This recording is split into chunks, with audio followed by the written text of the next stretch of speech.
आज समझने वाले हैं ओम का नियम क्या होता है। आज मैं एक ट्रिक के माध्यम से ओम का नियम बहुत ही आसानी तरीके से बताने वाला हूं, जिससे आपके लिए एग्ज़ाम पर्पज़ के लिए बहुत ही इम्पोर्टेंट है और एग्ज़ाम में आप जब जाएंगे तो आपको याद रहेगा इस ट्रिक के माध्यम से।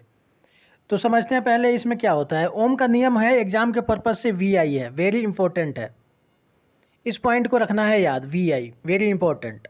ये आगे चल के मैं बताने वाला हूँ कि किस लिए इसका यूज होने वाला है, ट्रिक के माध्यम से याद रखने के लिए। ओम का जो नियम है, इसका ओम का नियम का जो प्रतिपादन है जॉर्ज साइमन ओम ने किया था। इसका प्रतिपादन जॉर्ज साइमन ओम ने किया था, इसकी वजह से इस नियम का जो नाम है ओम का नियम रखा गया। जॉर्ज साइमन साहब के नाम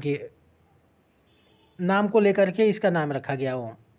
अब एक चीज़ समझ लेते हैं, चालक क्या होता है। चालक वो चीज़ होता है जिसमें करंट फॉलो होता है। वो चीज़ जो कंडक्टर है चालक, वो धातु का बना होता है करंट फॉलो होने के लिए। जैसे कि धातु का बना होगा चांदी का बन सकता है कंडक्टर, पीतल का हो सकता है, तांबा का हो सकता है। अब आगे समझते हैं ओम का नियम। ओम का नियम, अगर चालक की किसी भौतिक अवस्थाएं, चालक की जो भौतिक अवस्थाएं हैं, जैसे कि लंबाई हो गया चालक का तापमान हो गया, चालक का पदार्थ हो गया, उसका क्षेत्रफल हो गया, ये सारी चीज़ें जो होती है चालक की अवस्थाएं कहलाती है। तो अगर चालक की भौतिक अवस्थाएं अपरिवर्तित रहे तो चालक में बहने वाली धारा चालक के सिरों के विभवांतर के अनुक्रमानुपाती होता है।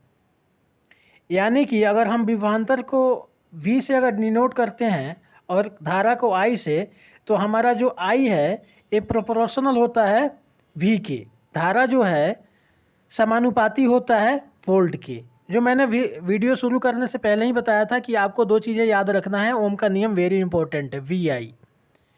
अब अगर I प्रोपोर्शनल टू V है तो इसको हम ऐसे लिख सकते हैं,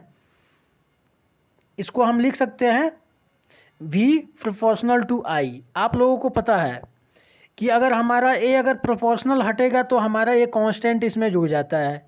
तो V अगर हम कांस्टेंट इसमें जोड़ेंगे, हटाएंगे प्रोपोर्शनल, तो इसमें एक कांस्टेंट R जुड़ जाएगा, R इंटू आई हो जाएगा। R हमारा एक रेसिस्टर प्रतिरोध है।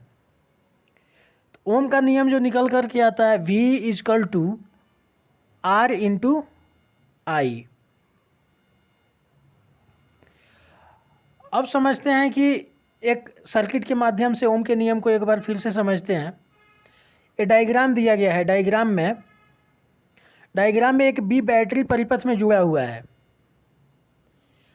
और इस परिपथ में एक एमीटर लगा हुआ है, करंट को मापने के लिए एमीटर लगा हुआ है, करंट को मापने के लिए।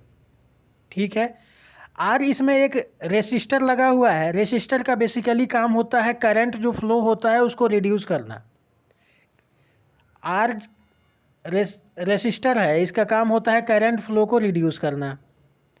और इसमें जो V लगा हुआ है, दोनों सिरों से जो V लगा हुआ है, ये वोल्ट मीटर है। वोल्ट मीटर लगा हुआ है वोल्टेज को मापने के लिए।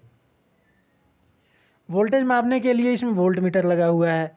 और इसमें अगर बात करें तो RH, परिपथ में RH लगा हुआ है, रिएस्टेट लगा हुआ है। इसका बेसिकली काम होता है, एक वेरिएबल एक रेसिस्टर है। अगर इसमें करंट फ्लो कभी ज़्यादा है या कम है तो अगर रेसिस्टर हम लगाएंगे तो रेसिस्टर का काम होता है करंट फ्लो को रिड्यूस करना।